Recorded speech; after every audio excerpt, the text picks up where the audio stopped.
Just before I start, I don't know whether anybody has seen this analysis of the structure of the prophecy of Isaiah and the likeness to the structure of the scriptures. There are 66 chapters in Isaiah, divided into the Old Testament 39 chapters, the New Testament 27 chapters, whereas the prophecy of Isaiah has 66 chapters.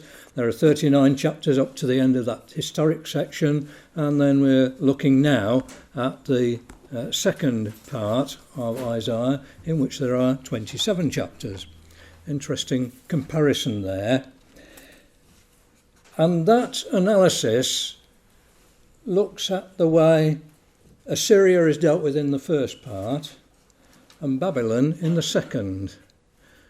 And we shall be looking at, well, I take chapter 40 as my analysis of chapter 40 is that verses 1 to 11 are comfort ye my people. Verses 12 to 17, Yahweh's power to save. Then verses 18 to 20, the folly of idolatry. And this starts a theme that will be elaborated more as you go through the following chapters in Isaiah. The verses 21 to 25, the incomparable power of God. And then verses 26 to 31, I've called his power to sustain. So verses 18 to 20, you've looked already at the comforting of Israel and the greatness of God's power to save. In verses 18 to 20, we have the folly of idolatry. The general word for image in the scriptures is the word selem. It's used in Genesis chapter 1 and verse 26. Let us make man in our image and after our likeness. And if we go to Genesis 9 and verse 6, we see there, I think, the reason why images were not to be used, were condemned. Genesis chapter 9 and verse 6 says, whoso sheddeth man's blood, by man shall his blood be shed. For in the image of God made he man. Why? For in the image of God made he man. And it seems to me that the only acceptable image of God is a living image. And somebody who sheds man's blood, by man shall his blood be shed, because he is destroying the living image of God. And that's how we should be. And so God is able to sustain, but man is not to make images. In Isaiah chapter 40 then, and verse 18, to whom then will ye liken God?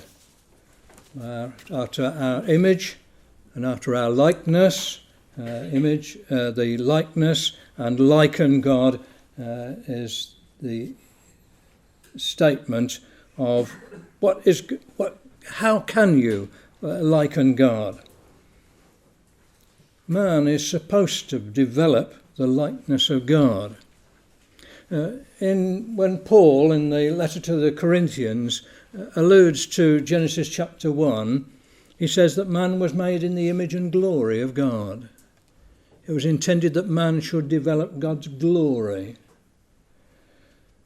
And how poor is that likeness that man generally develops to God.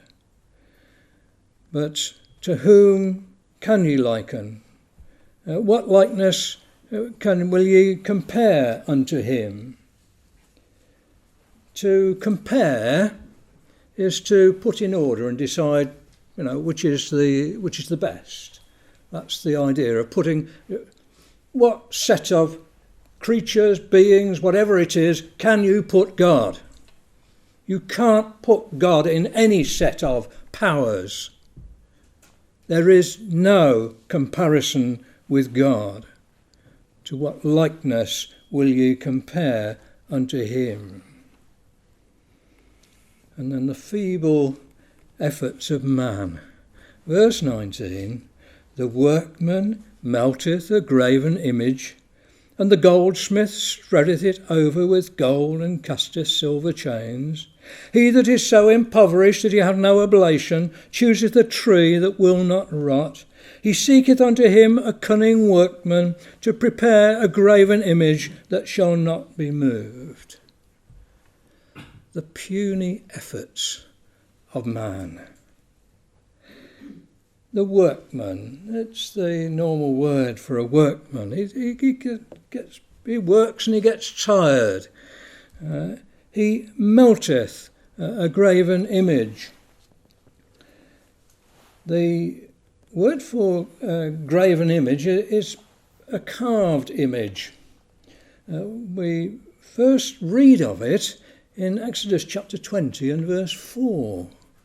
That's interesting. We haven't heard of it before, but in Exodus chapter 20, the 10 Commandments, it's there that we first come across the graven image being mentioned.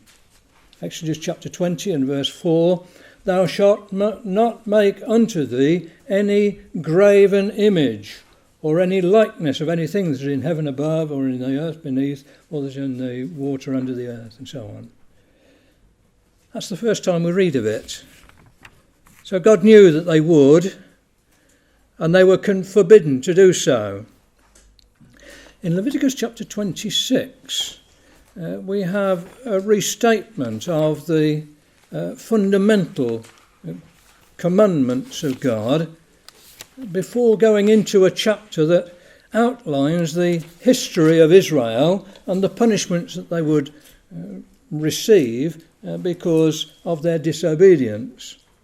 Verse 1 of Leviticus 26, ye shall make you no idols nor graven image, neither rear you up a standing image, neither shall ye set up any image of stone in your land to bow down unto it. For I am Yahweh, your God. Ye shall keep my Sabbaths and reverence my sanctuary. I am Yahweh. And the first part deals, Leviticus 20, with the commandments, the blessings, if they would be obedient. And then the second part, which is a much longer section, deals with the punishments that would come upon them if they were disobedient. Within the prophecy of Isaiah, the graven image comes in from now, verse 19 it's mentioned, verse 20 of Isaiah 40. It's mentioned 4 times in chapter 44, another time in chapter 45, and another time in chapter 48. You can see we're starting a section that's concentrating on idolatry, because Babylon was the very embodiment of idolatry. One of the great things that God did by sending Israel into Babylon was to make them so sick of idolatry that they would never bow down to other gods anymore. They came back, and that was not their fault. After they came back, they didn't descend to idolatry afterwards. It's one of those things. So sickened were they of their experience of idolatry in Babylon. Well, here we are. We're starting to deal with a section on Babylon, and here is idolatry coming in. So there were other types of images. There was a molten image. One that is, the word molten means to be poured out. And the first time we read of that is in Exodus chapter 32. A molten image, a molten calf that was made by Aaron. and they bowed down to it. These are thy gods. One of the condemnation of Jeroboam the first in 1 Kings chapter 14 and verse 9 is 1 Kings 14 verse 9 says, "But thou hast done evil above all that were before thee, for thou hast gone and made thee other gods and molten images to provoke me to anger, and hast gassed me behind thy back." He'd been told that he would have the kingdom. God sent a prophet to tell him that he would have the northern kingdom of Israel. But he made the molten calves for the people of his kingdom to worship. In Isaiah chapter 30 and verse 22, we read there, "Ye shall defile also the covering of any graven." Here's talking about the situation in the kingdom. It says in verse 21, "Thine ears shall hear a word behind thee, saying, This is the way, walk ye in it, when ye turn to the right hand and when ye turn to the left. Ye shall defile also the covering of thy graven images of silver, and the ornament of thy molten images of gold. Thou shalt cast them away as a menstruous cloth. Thou shalt say to it, Get thee hence. Thou throw it all away." So their worshipping of images was going to be temporary. So the workman melteth a graven image in verse 19 of Isaiah 40. And it says, "And the goldsmith spreadeth it over with gold."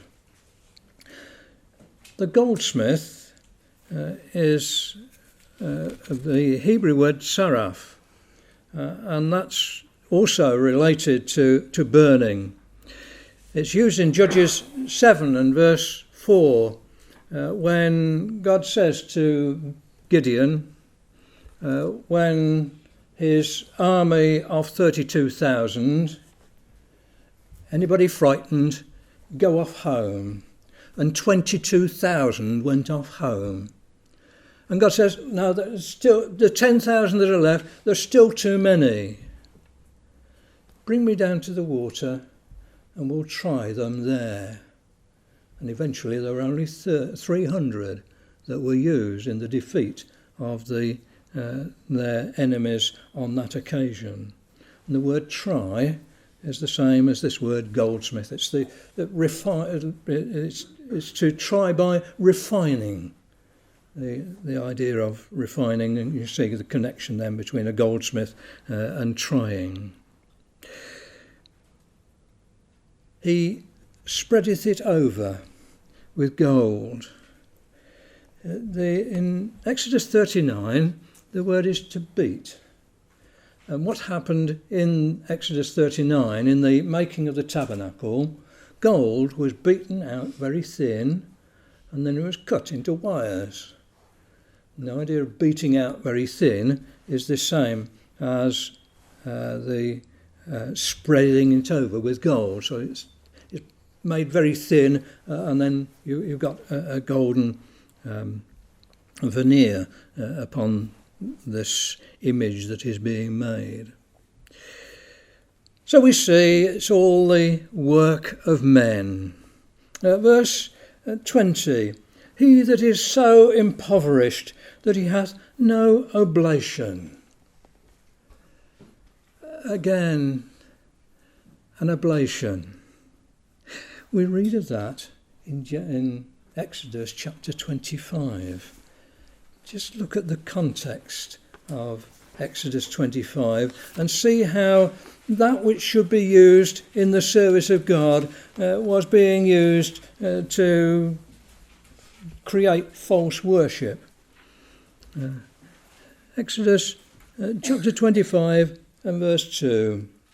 "Speak unto the children of Israel that they bring me an offering," or an oblation, "of every man that giveth it willingly with his heart, he shall take my offering. And this is the offering we shall take of them, gold and silver and brass and various other materials that were going to be used in the tabernacle. He that is so impoverished that he has no oblation, it says in Isaiah 40. There's nothing precious that they can use to bow down and worship.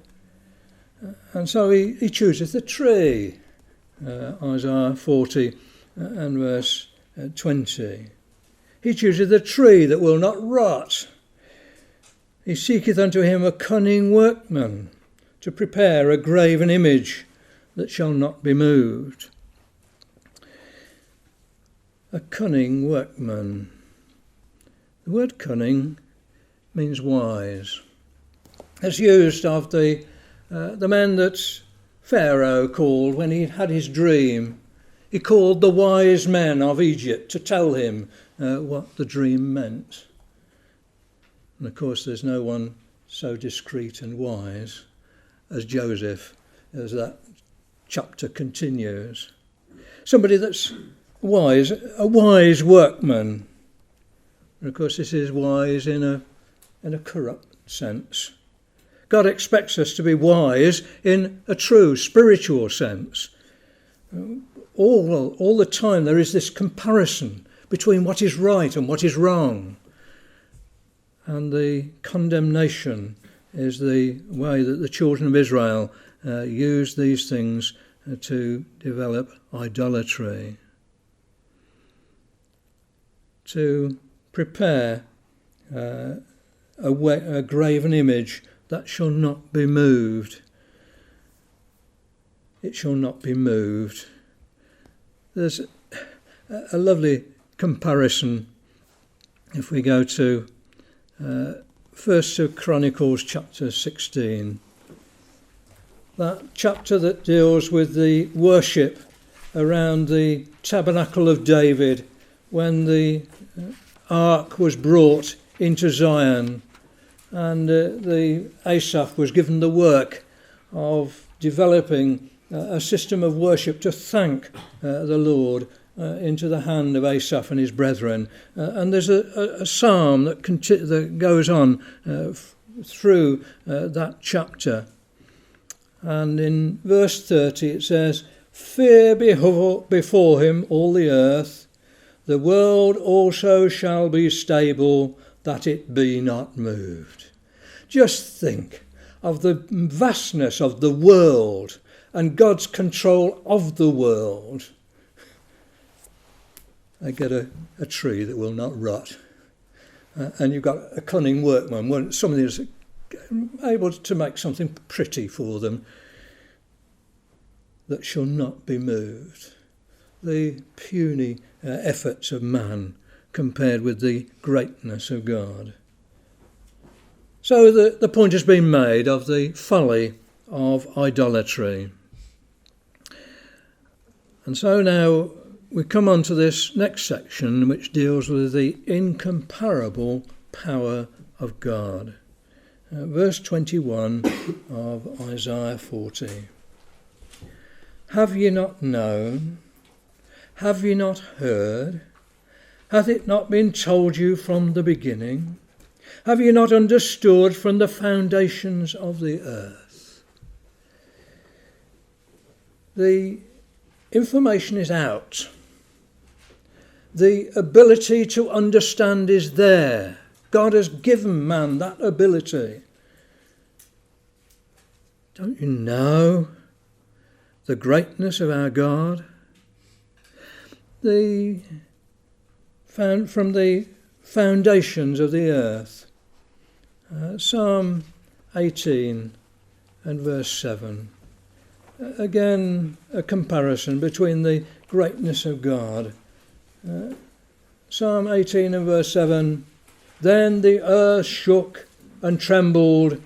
The foundations also of the hills moved and were shaken, because he was wrath." God is able to shake the earth. Man is so puny in comparison. And then another passage that gives comfort. Jeremiah chapter 31.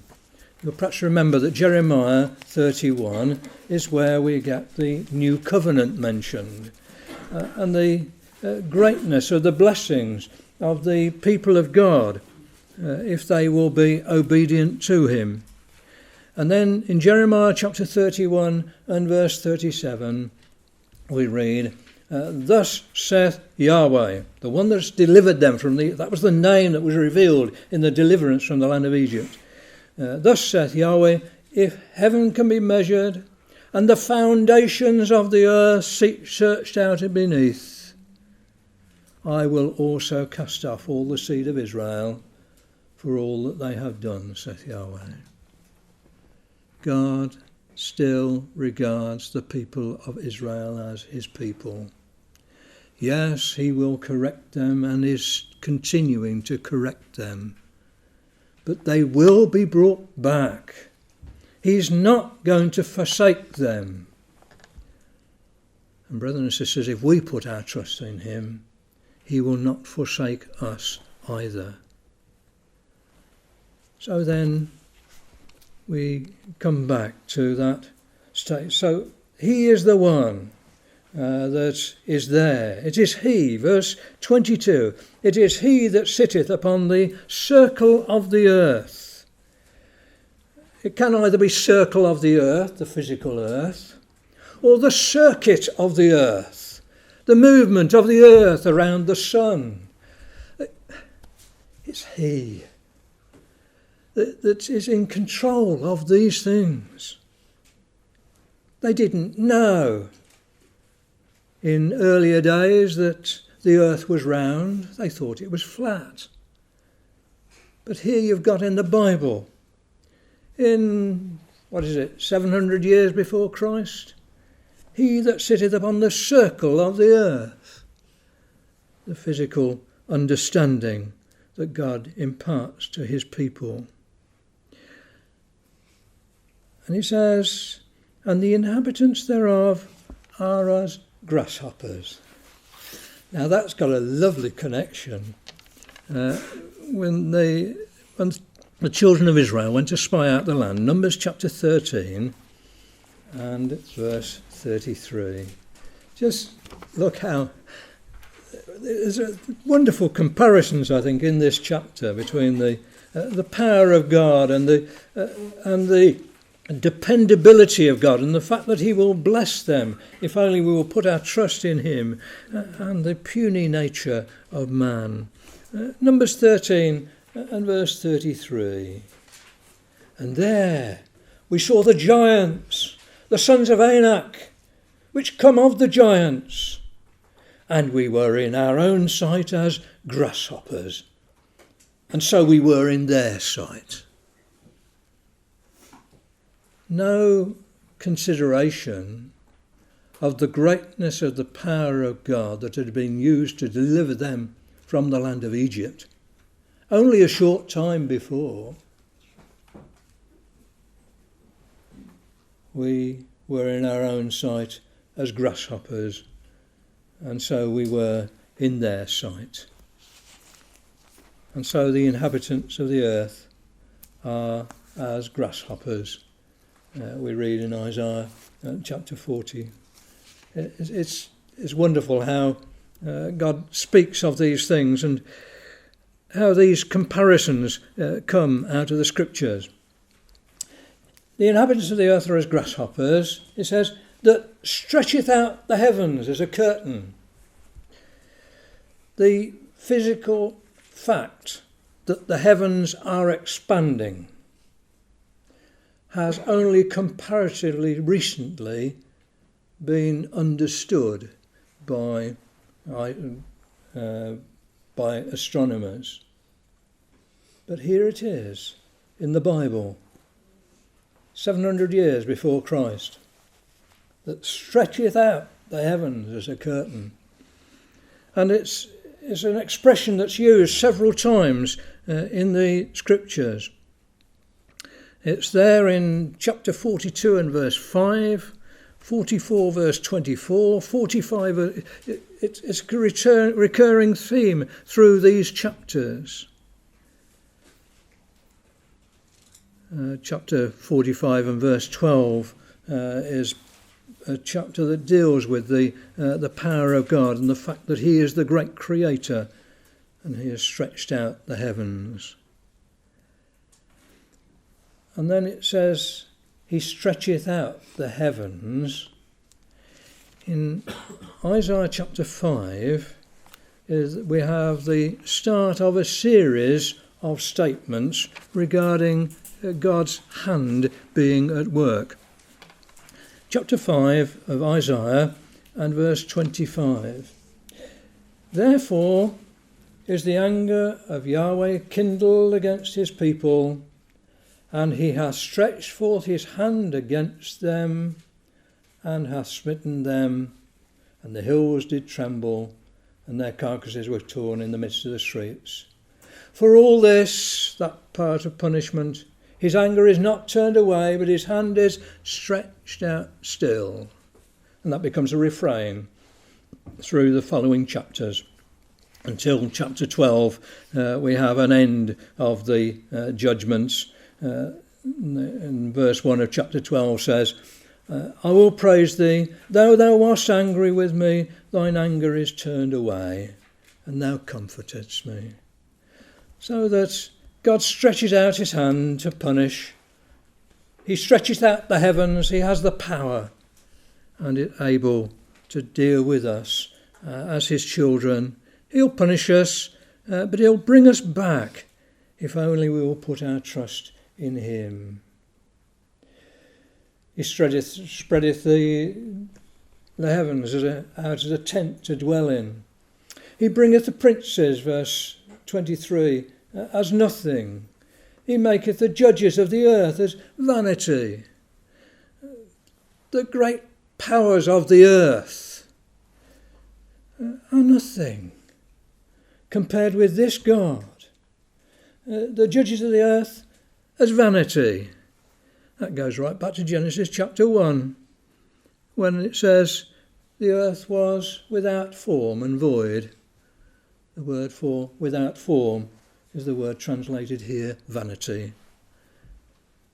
And the phrase without form and void, incidentally, in a modern Hebrew dictionary that I have, is translated in modern Hebrew as utter chaos. How God brought order out of chaos in the creation. It's interesting that today there's a report of a headmistress that's being castigated for the fact that she believes in the creation record, and the theory of evolution is a theory that hasn't been proved. Plenty of people to go against her on that, but we live in a world where the religion is the theory of evolution. They bow down to the theory of evolution.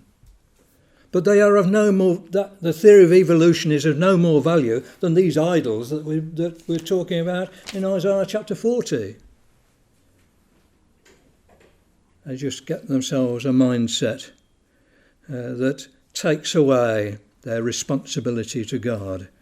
Because if God is the creator, then they have a responsibility to him. And we do have a responsibility to him, brothers and sisters. So, verse 24 goes on to say, Yea, they shall not be planted, they shall not be sown, their stock shall not take root in the earth. He shall also blow upon them, and they shall wither, and the whirlwind shall take them away as stubble. That's the way God is able to bring people down. They won't be planted, sown, take root. The take root is related to the stock of a tree. In Job we read of the tree that if it's cut down, if it in water, then it'll sprout again. But no, it won't take root. They'll wither. They'll take away. And the whirlwind shall take them away as stubble. And our mind goes back to the record of Elijah, who was taken to heaven, not in a chariot of fire, but in a whirlwind, as it says at the beginning of the chapter. So, yes, it's God that is able to take away like a whirlwind. And they shall be, he shall take them away as stubble. Our minds go back to the children of Israel in Egypt, when they weren't allowed straw, and they gathered stubble instead of straw to make the bricks. But God is able to take away the work of man. Verse 25, to whom then shall ye liken me? Or shall I be equal, saith the Holy One?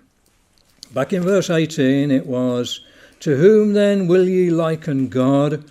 Or to what likeness will ye compare unto him? In verse 25 then it says, or shall I be equal? Nothing equals God. In Genesis chapter 14 and verse 17, when Abraham comes back from the slaughter of the kings and meets Melchizedek, it's the king of Sodom that comes to him. It's at Shaveh in the king's dale. And the word Shaveh is related to this word equal.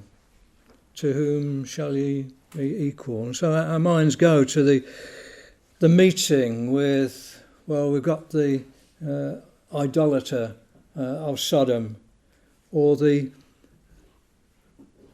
way of wickedness of Sodom compared with the great Melchizedek, King of righteousness and King of peace and priest of the Most High God. Who can be equal unto this God, brethren and sisters? And so let us realise his greatness and give him the glory that is due unto him. And then in the end of this last section, verses 26 to 31, we have God's power to sustain. Man is puny, but God can save. In verse 26 then, lift up your eyes on high, and behold, who hath created these things, that bringeth out their host by number. It's quite interesting that the first time that we read about the host is the first verse of Genesis chapter 2. Speaking about the creation of the previous chapter, it says, thus the heavens and the earth were finished, and all the host of them. The multitude of the acts of creation. That God is able to do instantly things that we can't understand. Lift up your eyes on high, and behold, who hath created these things, that bringeth out their host by number. He calleth them all by names, by the greatness of his might, for he is strong in power, not one faileth. The word for might is the word vigour, for vigour. In verse 29 it says, he giveth power to the faint, and to them that have no might he increases strength. God is the one that has the might, the vigour that doesn't fade. What a great God we are dealing with. And not one faileth. Go to chapter 34 and verse 16. We read, seek ye out the book of Yahweh and read, no one of these shall fail. None shall want her mate, For my mouth hath commanded, and his spirit it hath gathered them. Nothing that God has said will happen will fail. God is able to fulfill his promises. His word is sure, and we can put our trust indeed in it. And so verse 27, why sayest thou, O Jacob, and speakest, O Israel? Notice Jacob, Israel, and they think that they can hide themselves from God. Why sayest thou, O Jacob, and speakest, O Israel?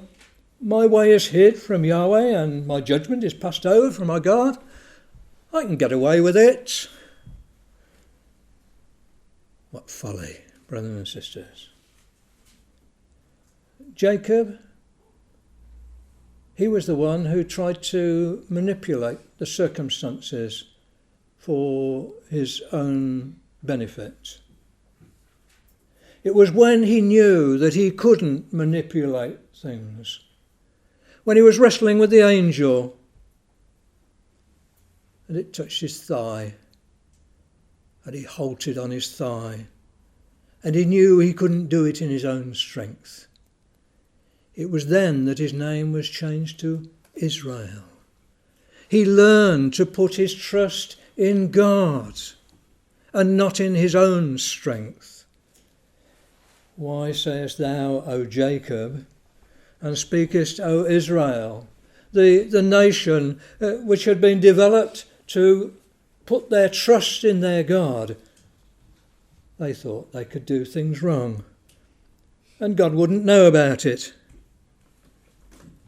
Verse 28, hast thou not known, hast thou not heard, that the everlasting God, Yahweh, the creator of the ends of the earth, fainteth not, neither is weary. There is no searching of his understanding.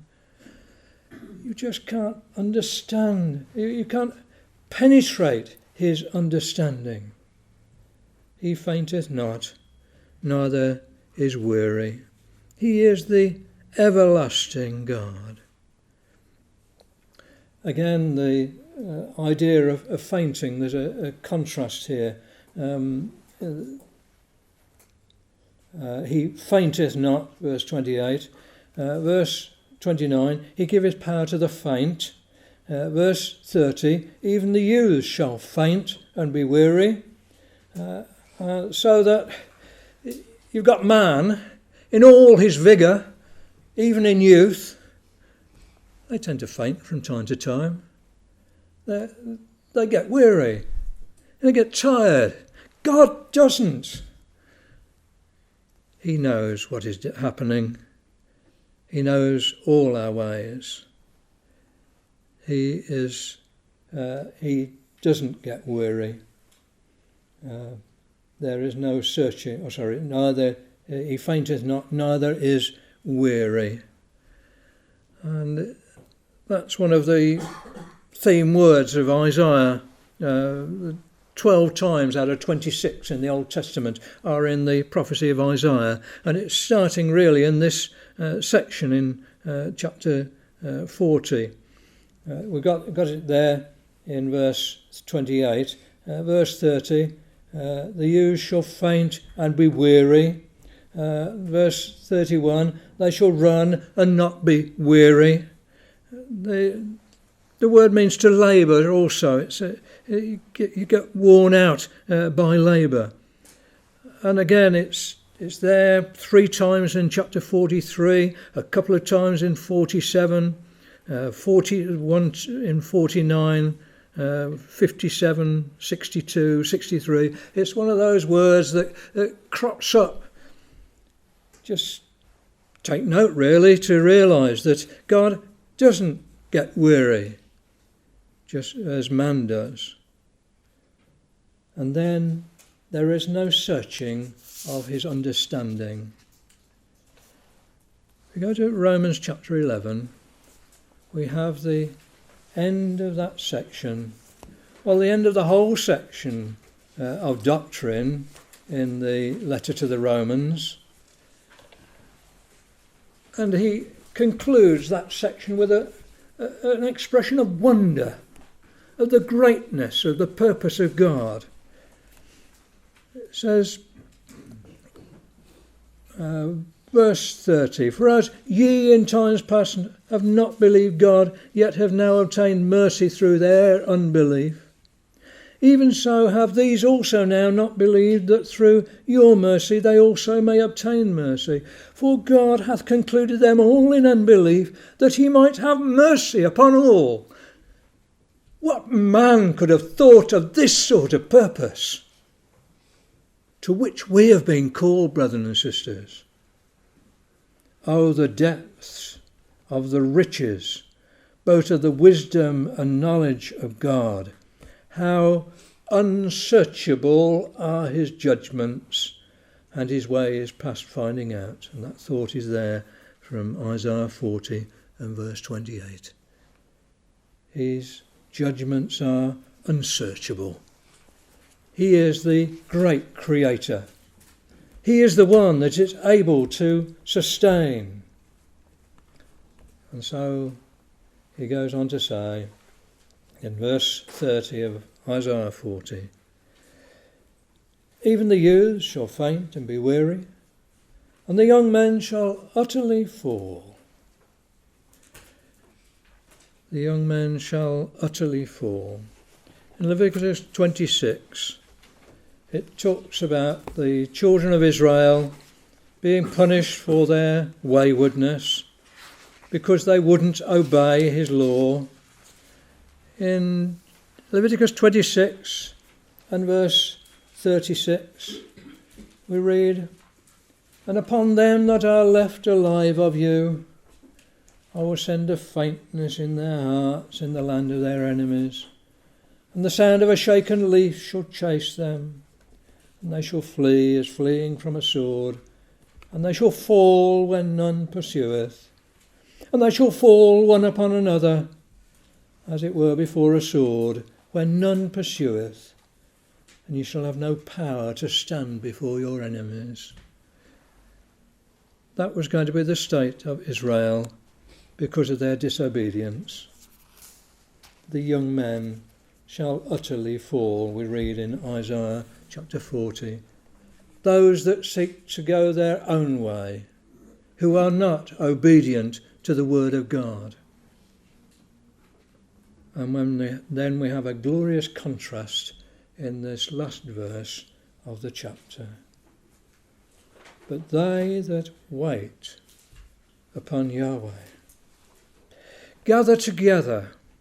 It's used in Genesis chapter 1 of the gathering together of the waters. The gathering together he called seas.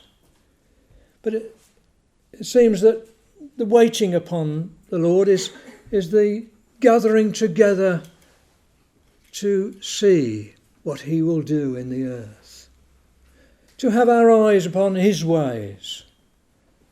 They that wait upon Yahweh shall renew their strength. The margin for renew says change. That's quite interesting. Genesis chapter 31 and verse 7. See how much of this is rooted right back in Genesis, and how God has shown from the beginning his power and his purpose with the earth. Genesis chapter 31 and verse 7. Jacob talking to his wives and children, he says, "And your father hath deceived me and changed my wages 10 times. So the word means change, renew. That, of course, was in a bad sense. But in Job chapter 14 and verse 14, we have Job putting his trust in God. And then we start to see a positive aspect of renew or change. Job chapter 14 and verse 14 says, "If a man die, shall he live again? All the days of my appointed time will I wait till my change come." The change from mortality to immortality. And Paul then picks it up in 1 Corinthians 15. He says, "We shall not all sleep, but we shall all be changed." What a glorious hope is here in this verse in Isaiah chapter 40. They that wait upon Yahweh shall renew their strength. They'll be changed in strength. God is able to deliver. One of the punishments to Cain was that the earth would not yield its strength. But here God is going to give the strength to those that put their trust in him. It says, "They shall mount up with wings as eagles." Mount up with wings. In Genesis 2 it talks about the mist that went up. It's the same word there. It's the same word as in Deuteronomy chapter 34 and verse 1. It's interesting to me because there are three words that are used in the records of Jesus' temptations in the Gospels, and Matthew is the one that uses the word from the Septuagint corresponding to Deuteronomy 34 and verse 1. And Moses went up. He went up from the plains of Moab unto the mountain of Nebo, to the top of Pisgah, that is over against Jericho. And Yahweh showed him all the land of Gilead unto Dan, all Naphtali, all the land of Ephraim and Manasseh, all the land of Judah unto the utmost sea, and the south, and the plain of the valley of Jericho, the city of palm trees, unto Zoar.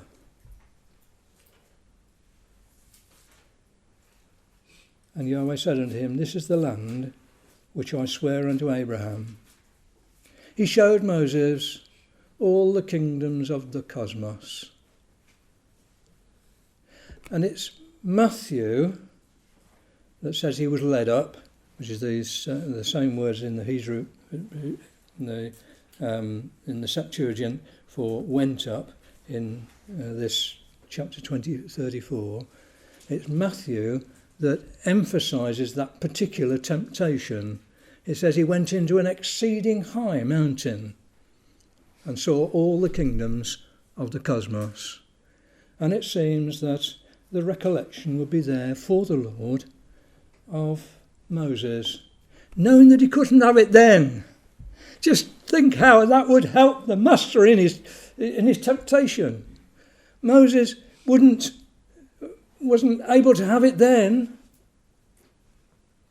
but having been faithful, he would attain to it in the time when the dead are raised and the faithful are given immortality. And so, continuing on then, in this lovely last verse, it says, They shall mount up with wings as eagles. You can, I bear you on eagle's wings. We're told in Exodus 19 and verse 4. God brought them on eagle's wings out of Egypt. His care for them was as of an adult eagle, teaching an eaglet to fly in Deuteronomy 32 and verse 11. He talks about Saul and Jonathan as being like eagles. And Proverbs 30 and verses 18 and 19 says, there are things that are too wonderful for me. And one of those is the way of the eagle in the air. And in Ezekiel chapter 1, one of the faces of the cherubim is the face of an eagle. What glorious associations there are with the eagle for those that put their trust in God. And so the blessing continues. They shall run and not be weary. They shall walk and not faint. They shall run. And one of the characteristics of this word run goes through the chapters in Genesis. Genesis 18 verse 2, Abram ran to meet these three that came to him. There's running all over the place. Chapter 24, Abram's servant runs. Rebecca runs. And it seems that the faithful are always running. They're getting a move on. It makes perhaps some of our service, puts it to shame perhaps. Something that's worth a consideration, I think. I know I'm as guilty as any. But they shall run and not be weary. 2 Samuel chapter 23 and verse 10. He arose and smote the Philistines till his hand was weary, and his hand clave to the sword. And Yahweh wrought a great victory that day, and the people returned after him only to spoil. So you've got a description of one of David's great men. But his hand stuck, he couldn't let the sword go because it was stuck. It had been there so long. His hand was weary. But in our exertions, brothers and sisters, if we're accounted worthy, we shall not be weary. We shall walk and not faint. What a contrast with the greatness of our God is puny man. And so God is able to sustain. And that last verse shows how great that ability is. And so in this chapter, Isaiah lives up to his name. His name means Yah is salvation. Yeshayahu is the sort of the Hebrew pronunciation. Yah is salvation. He is the one who is able to save. Let us see that we don't allow ourselves to be led astray by putting our trust in any other power, but let us put our trust in God and be obedient to him, so that we can attain to those glories of the kingdom that is soon to be established upon the earth.